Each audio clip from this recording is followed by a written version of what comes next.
الجانبية إلى أحمد الفريدي، يصلحها لرادوي، رادوي يجرب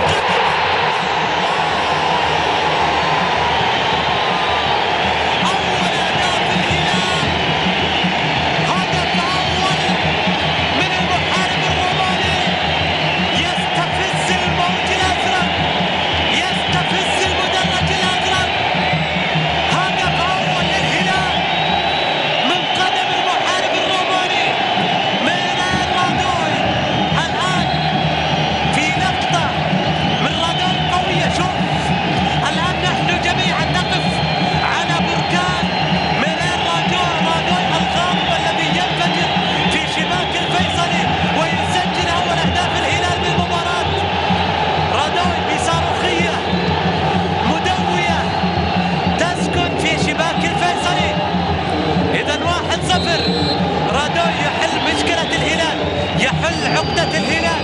ميرين رادوي نجم الأسبوع 13 في الموسم الماضي يسجل الهدف الأول.